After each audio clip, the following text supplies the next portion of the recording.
प्रमोद 11 साल का था। वह अपनी दादी के साथ एक गांव में रहता था। उसकी दादी ने आंगन में एक पपीते का पेड़ लगाया था और अब प्रमोद के साथ साथ वह पपीते का पेड़ भी काफी बड़ा हो गया था।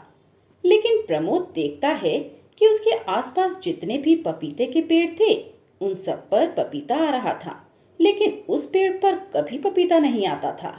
दादी, तुमने जो पपीते का पेड़ लगाया था उस पर पपीते क्यों नहीं आते? पड़ोस में जितने भी पपीते के पेड़ हैं उन सब पर तो बहुत सारे पपीते आते हैं। बेटा, कभी कभी ऐसा हो जाता है कि पेड़ पर फल नहीं आते, पर दिक्कत क्या है, आंगन में हरियाली तो है ना। पर दादी, आंगन में जगह भी तो गिर रही है। बेटा, 2 साल और इंतजार कर लेते हैं। अगर तुझे लगे कि सचमुच में पपीते का पेड़ जगह घेर रहा है तो तुम उसे हटा देना। बात आई गई हो जाती है। प्रमोद कॉलेज के आखिरी साल में था। अपनी पढ़ाई में इतना व्यस्त हो गया कि पपीते के पेड़ का ख्याल उसे आया ही नहीं। और जब उसका कॉलेज खत्म हो गया तो वह इधर उधर नौकरी की तलाश में घूमने लगा, लेकिन उसे कहीं पर भी नौकरी नहीं मिल रही थी, जिस कारण वह धीरे धीरे बहुत चिड़चिड़ा और निराश हो गया। उनके पड़ोस में रहने वाले कपिल के बेटे को नौकरी मिल गई थी। वह मिठाई का डब्बा लेकर दादी के पास आता है। अरे अम्मा, मेरे बेटे को शहर में नौकरी मिल गई है। देखो कितना काबिल निकला। प्रमोद और वो एक ही तो उम्र के हैं, लेकिन देखो आपका प्रमोद अभी तक कुछ नहीं कर पाया। कभी कभी कुछ चीजें बड़ी देर से होती हैं। मेरे प्रमोद को भी नौकरी मिल जाएगी। उसे ये सुनाकर परेशान मत करो। अब तुम यहाँ पर अपने बेटे की खुशी के लड्डू देने आए हो या मेरे प्रमोद को ताना देने। कपिल मिठाई देकर हंसता हुआ वहां से चला जाता है। दादी, तुम्हें भी लगता होगा ना मैं कितना नालायक हूँ कि मुझे कहीं नौकरी भी नहीं मिल रही। मुझे तो लगता है उस पपीते के पेड़ की तरह मेरी किस्मत भी खाली है। ना उस पर फल आते हैं और ना ही मुझे नौकरी मिलती है। पर बेटा, वह अपना एहसास तो कराता है ना। तुम भी तो बस पता नहीं क्या क्या सोचने लग जाते हो। नौकरी भी मिल जाएगी। तुम कितनी बूढ़ी हो गई हो दादी, कब तक काम करती रहोगी? मैंने देखा है अब तो तुम्हें सुई में धागा डालने में भी कितनी दिक्कत होती है, और फिर पूरा दिन मशीन पर बैठकर कपड़े सिलती रहती हो। बस बेटा, तेरी नौकरी लगते ही सब छोड़ दूंगी। प्रमोद उदास होकर पपीते के पेड़ के पास आता है और उसके तने को पकड़कर कहता है। लगता है मेरी किस्मत भी तुम्हारी किस्मत की तरह सोई हुई है। पर मुझे एक बात आज तक समझ में नहीं आई, जब भी मेरे साथ कुछ बुरा होता है मुझे तुम्हारी याद क्यों आती है? मैं हमेशा तुम्हें लेकर अपने आप क्यों सोचने लगता हूँ? ये कहकर प्रमोद वहीं नीचे बैठकर रोने लगता है। तभी उसे कुछ आवाज सुनाई देती है। वह पपीते के पेड़ की तरफ देखता है तो हैरान हो जाता है। उस पर एक पका पपीता लगा हुआ था। यह देखकर वह खुश हो जाता है और उस पपीते को तोड़ लेता है। दादी दादी देखो, ये तो करिश्मा हो गया। मैं अभी पपीते के पेड़ के पास गया तो कुछ भी नहीं था, और थोड़ी ही देर में देखो ये पका पपीता उस पर लगा हुआ था। देखा ना, मैं कहती थी एक दिन सबकी किस्मत चमकती है। देखो, पपीते के पेड़ पर भी पपीता आ ही गया। अब देखना, तुम्हारा काम भी बन जाएगा। प्रमोद जल्दी से चाकू उठा लाता है और पपीते को धोकर जैसे ही उसे काटता है, उसके बीजों की जगह पर वहां पर सोने के सिक्के रखे हुए थे। ये देखकर प्रमोद और उसकी दादी दोनों हैरान हो जाते हैं। इसमें तो सोने के सिक्के हैं। इसका मतलब यह एक जादुई पपीता है। कितनी अच्छी बात है। अब तुम इनको किसी को बेच दो और अपना काम शुरू कर दो। शायद किस्मत को यही मंजूर है कि तुम नौकरी ना करके अपना काम करो। तुम सही कह रही हो दादी, मुझे कोई अपना काम ही करना चाहिए। अगले दिन सुबह प्रमोद अपनी दादी के साथ एक सुनार के पास जाता है और उन सोने के सिक्कों को बेचकर एक मोटी रकम ले आता है। इतना पैसा एक साथ आया देख प्रमोद को पंख लग जाते हैं। वह जल्दी जल्दी उन सारे पैसों से महंगी चीजें खरीद लेता है। ये तुम क्या कर रहे हो प्रमोद? तुमने तो इन पैसों से कोई काम शुरू करना था और तुम ये सब खरीद लाए हो। दादी, मैं बचपन से चाहता था कि मेरे पास इतनी सारी चीजें हों, अब मैं कोई काम शुरू करूंगा। प्रमोद फल बेचने का काम शुरू करता है, लेकिन उसका मन उसमें बिल्कुल भी नहीं लगता। काफी दिन बीत जाते हैं। एक दिन वह फिर पपीते के पेड़ के नीचे खड़ा होकर उससे बातें करता है और उससे एक और पपीता देने के लिए कहता है। थोड़ी ही देर में वहां पर एक और पका पपीता लगा हुआ मिलता है। प्रमोद उसे तोड़ लेता है। उसमें से भी सोने के सिक्के निकलते हैं। वह उन्हें बेचकर और पैसे ले आता है। दादी और प्रमोद को इतना अमीर होता देख कपिल के मन में उनके प्रति शक हो जाता है। वह उनसे बार बार आकर इतनी तरक्की का कारण पूछता है। तुम कुछ तो छुपा रही हो अम्मा। मैं जानता हूँ प्रमोद ने फल बेचने का काम शुरू किया था, लेकिन अब वो बंद है। फिर तुम लोगों के पास इतना पैसा कहाँ से आ रहा है? वैसे तो तुम्हें अपने काम से काम रखना चाहिए, लेकिन अगर तुम्हें जानना ही है तो मैं बता देती हूँ। मेरे पास कुछ पुराने गहने थे, वह हमने बेच दिए। कपिल को ये बात हजम नहीं होती। वह चुपके से रात को दादी और पोते की बात सुनता है। देखो बेटा, अगर तुम इसी तरह जादुई पपीते की मदद से अमीर होना चाहते हो तो यह तुम्हारी गलत बात है। एक दिन वह पेड़ पपीता देना बंद कर देगा। आगे चलकर तुम्हारी उम्र भी ज़्यादा हो जाएगी। फिर तुम कुछ नहीं कर पाओगे और ये पैसा भी खत्म हो जाएगा। मेरी बात मानो, तुम दिल लगाकर कोई काम शुरू कर दो। दादी, जब हमारे पास जादुई पपीता है तो हमें काम करने की क्या जरूरत है? इस बार मैं जितना भी पैसा लूंगा, मैं सब ऐसे ही रख दूंगा और उन्हें धीरे धीरे खर्च करूंगा। तुम बहुत पछताओगे प्रमोद, तुम मेरी बात ही नहीं सुनते हो। अब कपिल पूरा टाइम प्रमोद पर नजर रखता और एक दिन वह देखता है कि प्रमोद पपीते के पेड़ के पास गया और वहां से उसने एक पका पपीता तोड़ा और अगले दिन सुनार से बहुत सारा पैसा ले आया। उसी रात कपिल पपीते के पेड़ के पास जाता है और उससे पका पपीता मांगता है, लेकिन बहुत देर तक भी उस पर पका पपीता नहीं आता।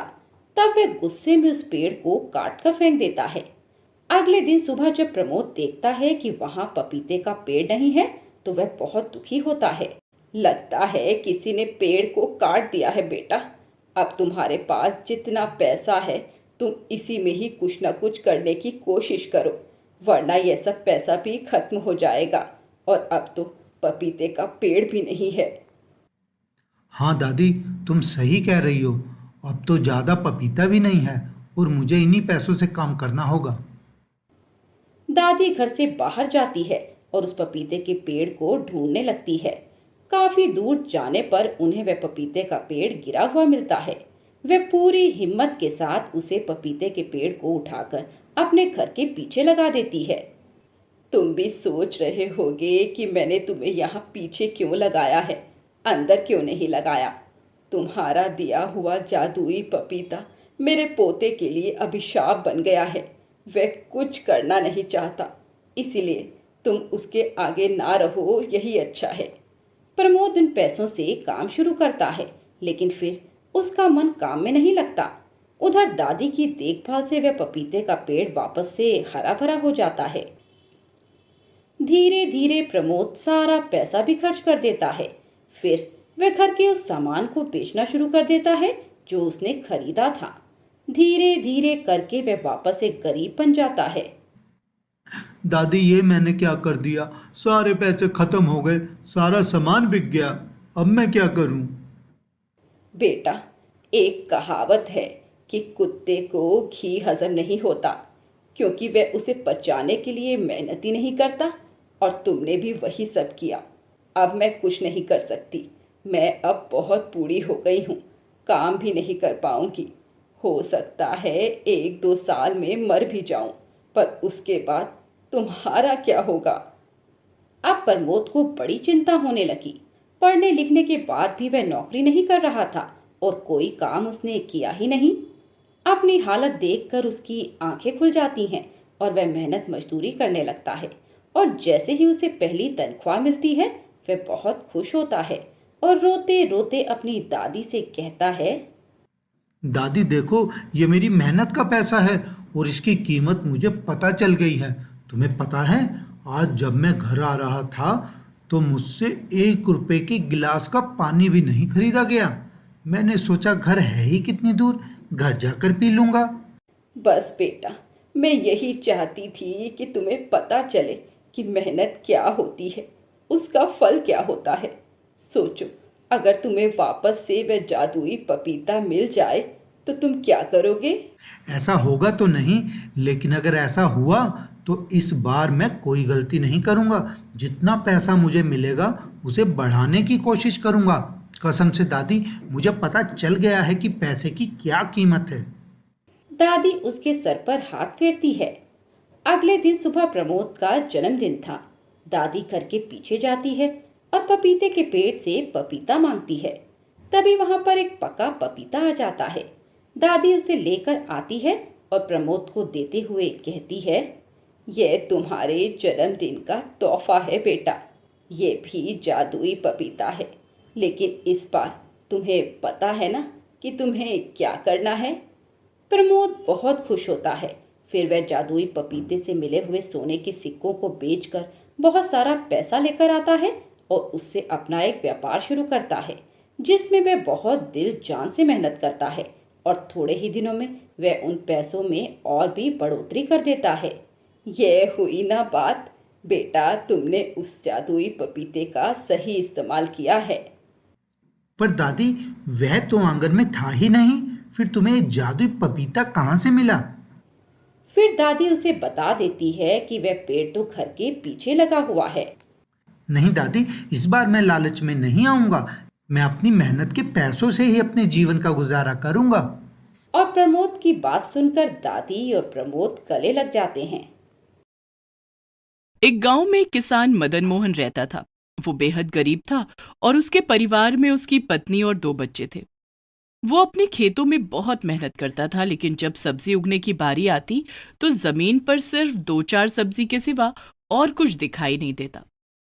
मदन मोहन इस बात से बहुत परेशान हो चुका था, क्योंकि वो जानता था कि ये वही खेत है जिससे उसने बहुत अच्छी खेती की है। लेकिन अचानक से क्यों अब उसके खेत पर खेती नहीं हो रही है, ये चिंता का विषय उसे दिन रात परेशान कर रहा था। मेरी बात मानो, पंडित जी को बुलाकर अपने खेत की नजर उतरवा लो। कहीं ऐसा ना हो कि हमारे खेत को किसी की नजर लग गई हो। नजर इंसानों को लगती है, खेतों को नहीं। मुझे तो लगता है कोई और ही बात है। तो खेतों में जाकर उस बात का पता करो, वरना मेरी बात मानो, पंडित जी को बुलाकर खेतों की नजर उतार लो। रात के समय मदन मोहन अपने खेतों में जाता है। सब कुछ सामान्य था, लेकिन रात के 12 बजे अचानक से उसके खेतों के बीचों बीच रोशनी होती है। ये देखकर वो हैरान हो जाता है और एक पेड़ के पीछे छुपकर देखने लगता है। तभी वो देखता है कि वहां पर बड़े बड़े से मोटे 4 टमाटर बैठे हुए हैं और वो इंसानी भाषा में बात कर रहे हैं। देखो भाई, बहुत समय से इस खेत पर हम लोगों ने डेरा लगा रखा है, लेकिन अब मुझे लगता है हमें यहाँ से चलना चाहिए। बेचारे मदन मोहन का बड़ा नुकसान हो रहा है। हाँ, नुकसान तो हमारी वजह से हो गया है, लेकिन कोई बात नहीं, हम उसकी भरपाई भी कर देंगे। वैसे इंसानी दुनिया इतनी भी बुरी नहीं है जितना हम सोच रहे थे। इतने टाइम से यहाँ पर रह रहे हैं, अच्छा लग रहा है। मेरा तो मन कर रहा है कुछ समय यहीं पर ही रहूं। तो ठीक है, ये यहाँ रह लेगा, हम तीनों चलते हैं। और वैसे भी हमें मदन मोहन के नुकसान की भरपाई करनी है, तो ये यहीं पर रह लेगा। तीसरा टमाटर यह सुनकर बड़ा खुश हो जाता है, क्योंकि उसे इंसानी दुनिया बहुत अच्छी लग रही थी। बाकी के 3 टमाटर उसे छोड़कर चले जाते हैं। तभी वो तीसरा टमाटर पेड़ के पीछे छिपे हुए मदन मोहन को देख लेता है। मैं जानता हूँ तुम वहां पेड़ के पीछे छुपे हुए हो। बाहर निकल आओ, मैं तुम्हें बताता हूँ। मुझे माफ करना, मुझे तुम्हारी बात सुनने का भी शौक नहीं था। वो तो बस मैं देखने आया था कि मेरे खेतों में आजकल ऐसा क्या है कि सब्जी नहीं लग रही। हाँ, हम लोग यहाँ पृथ्वी पर किसी काम से आए थे और काफी समय से तुम्हारे खेत का इस्तेमाल कर रहे थे, इसलिए यहाँ पर सब्जी नहीं लगी। लेकिन तुम बेफिक्र रहो, कल सुबह तक तुम्हारे खेत हरे भरे हो जाएंगे। इनमें इतनी सब्जियां लगेंगी कि तुम बेचते बेचते थक जाओगे। मैं एक सुपर हीरो टमाटर हूँ। हे भगवान, मुझे तो अपनी आंखों पर यकीन ही नहीं हो रहा है। एक इतना बड़ा टमाटर, मैं उससे बातें कर रहा हूँ। क्या तुम यहीं पर रहोगे या मेरे साथ मेरे घर चलोगे? मुझे लगता है मुझे तुम्हारे साथ तुम्हारे गांव जाना चाहिए और तुम्हारे घर पर रहना चाहिए। मुझे लोगों की मदद करने में बड़ा मजा आता है। वो तो अच्छी बात है, लेकिन तुम्हें पता है इंसान ऐसा नहीं है जैसा तुम सोच रहे हो। तुम लोगों की अधिक मदद करने लग जाओगे तो वो लोग तुम्हारा ही फायदा उठाने लग जाएंगे। मुझे इस बात से कोई फर्क नहीं पड़ता, क्योंकि अगर मुझे लगा कि कोई मेरा फायदा उठाना चाहता है या मुझे कोई नुकसान पहुंचाना चाहता है तो मैं तुरंत गायब हो जाऊंगा। लेकिन चलो फिर भी मैं तुम्हारे साथ तुम्हारे घर चलता हूँ। मुझे देखना है और मुझे लोगों की मदद भी करनी है। मदन मोहन को टमाटर की गोल गोल बातें समझ में नहीं आ रही थी। वो उस टमाटर के साथ घर आ जाता है। इतने बड़े टमाटर को देखकर मदन मोहन की पत्नी और बच्चे हैरान हो जाते हैं। बाबा, इतना बड़ा टमाटर? सुनो जी, तुम्हें ये टमाटर कहाँ से मिला? ये तो बहुत बड़ा है, इसके तो हमें अच्छे दाम मिल जाएंगे। अरे मैं कोई बिकाऊ टमाटर नहीं हूँ, मैं तो सुपर हीरो टमाटर हूँ। मैं लोगों की मदद करता हूँ। मदन मोहन की पत्नी और बच्चे मदन मोहन की तरफ देखते हैं। तब मदन मोहन उन्हें कहता है, इनसे मिलो, ये सुपर हीरो टमाटर हैं। हमारे खेतों पर कब्जा किए हुए बैठे थे और अब हमारी मदद करेंगे। मुझसे वादा किया है कि हमारे खेतों में बहुत सारी सब्जियां लगेंगी। टमाटर के बारे में ये बात जानकर मदन मोहन का बेटा बड़ा खुश होता है और टमाटर से कहता है, क्या तुम सच में सुपर हीरो टमाटर हो? बिल्कुल मैं हूँ। अच्छा, तो कल मेरा मैथ का पेपर है और मुझे सवाल बिल्कुल भी नहीं आते हैं, तो क्या कल तुम मेरे बदले जाकर मेरा पेपर दे सकते हो? ये सुनकर टमाटर जोर जोर से हंसने लगता है। नहीं, मैं ऐसा कुछ नहीं करूंगा, लेकिन हाँ, तुम्हारे दिमाग में मैथ को जरूर घुसा सकता हूँ। तभी टमाटर किताब को खोलता है और उसमें से तरंगे निकल निकल कर मदन मोहन के बेटे के दिमाग में घुस जाती है। उसे अब सारा मैथ आता था। ये देखकर बेटी भी टमाटर से मदद मांगती है। टमाटर उसकी भी पेपर में पढ़ने में मदद करता है। हाँ, इसका मतलब तुम सारे काम कर सकते हो। क्या तुम किचन में मेरी मदद कर सकते हो?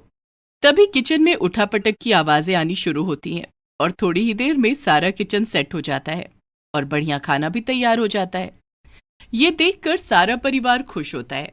फिर वो सब लोग साथ बैठकर रात का खाना खाते हैं और सो जाते हैं। अगले दिन सुबह किसी के चिल्लाने की आवाज से मदन मोहन की आंख खुलती है। आवाज बाहर से आ रही थी। एक किसान जोर जोर से चिल्ला रहा था कि उसका बैल मिट्टी में फंस गया है और निकल नहीं रहा है। ओहो, ये तो मेरा पसंद का काम है। मुझे इस तरह मदद करने में बड़ा मजा आता है। तुम लोग रुको, मैं अभी उस बैल को मिट्टी में से निकालता हूँ। टमाटर गोल गोल घूमता हुआ वहां पर जाता है और बैल को उस गीली मिट्टी में से खींचकर बाहर निकाल लेता है। एक बड़े से टमाटर को बैल को बाहर निकालते हुए देखकर सभी लोग हैरान हो जाते हैं।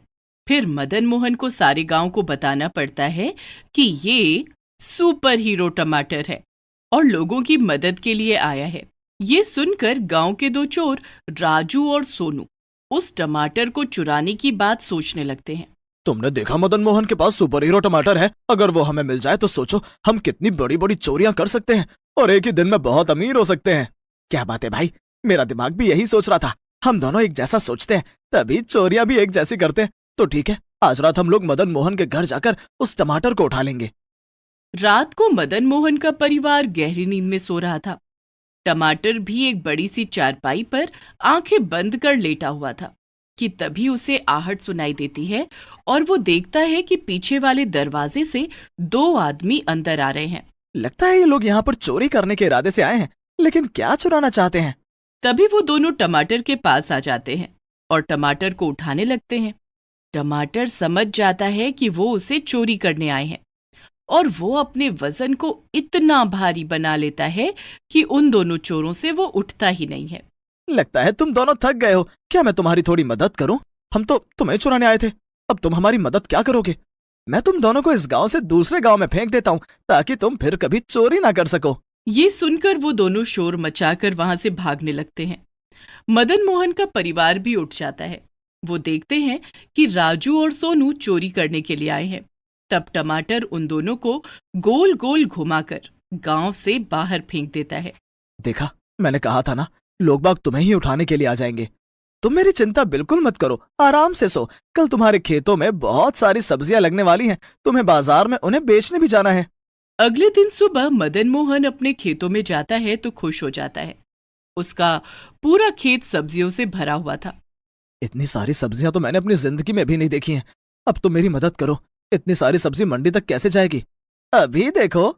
और देखते ही देखते सारी सब्जियां खेतों से टूट जाती हैं। सुपर हीरो टमाटर एक बड़ा सा ट्रक बन जाता है और उसके ऊपर बैठकर मदन मोहन मंडी पहुंच जाता है। सारी सब्जियां बेचकर वो अच्छे दाम ले लेता है। और उधर वहां मंडी में एक बड़े से टमाटर को ट्रक के रूप में देखकर सब लोग हैरान हो जाते हैं। फिर वो टमाटर गोल गोल घूमकर एक बड़ा टमाटर बन जाता है। सभी लोग हैरान थे। सभी टमाटर के साथ फोटो खिंचवाने के लिए भीड़ इकट्ठी कर लेते हैं। सुपर हीरो टमाटर भी सबके साथ फोटो खिंचवा कर इतरा रहा था। ये देखकर मदन मोहन को बड़ी जलन हो रही थी। क्यों रे मदन मोहन, तू बड़ा जल रहा था जब सब लोग मेरे साथ फोटो खिंचवा रहे थे। क्या तुझे अच्छा नहीं लगा कि मैं इतना फेमस हो गया हूँ? मुझे तो बहुत खुशी होती है, सब लोग मेरी तरफ ऐसे देखते हैं जैसे मेरे पास कोई बहुत बड़ा खजाना हो। लेकिन तुम इस तरह फोटो खिंचवाकर फेमस होना चाहते हो, और देख लेना तुम्हारे साथ में कुछ बुरा होने वाला है। तुम हमेशा बुरा ही क्यों सोचते रहते हो? कभी कुछ अच्छा भी सोच लिया करो। कि तभी वहां पर बड़ी बड़ी गाड़ियां आ जाती हैं। उनमें से बहुत से साइंटिस्ट नीचे उतरकर टमाटर को पकड़ने के लिए आते हैं। देखा मेरे दोस्त, मेरे को इसी बात का डर था। अब ये तुम्हें पकड़कर ले जाएंगे और तुम्हारे ऊपर एक्सपेरिमेंट करेंगे। और मैंने भी तुमसे कहा था जब ऐसा होगा तो मैं किसी भी पल गायब हो जाऊंगा। मदन मोहन, मैं तुमसे फिर मिलने के लिए आऊंगा। अभी मैं चलता हूँ। ऐसा कहकर सुपर हीरो टमाटर वहां से गोल गोल घूमकर गायब हो जाता है। जितने भी साइंटिस्ट आते हैं वो अपना माथा पकड़कर बैठ जाते हैं और खाली हाथ वापस चले जाते हैं। मदन मोहन घर आता है तो सबको बताता है कि सुपर हीरो अपने घर चला गया है। ये सुनकर उसका सारा परिवार बड़ा दुखी होता है। लेकिन मदन मोहन खुश था क्योंकि वो जानता था किसी न किसी दिन टमाटर को नुकसान होगा। इसलिए सुपर हीरो का अपने घर पर रहना ही ज्यादा अच्छा है।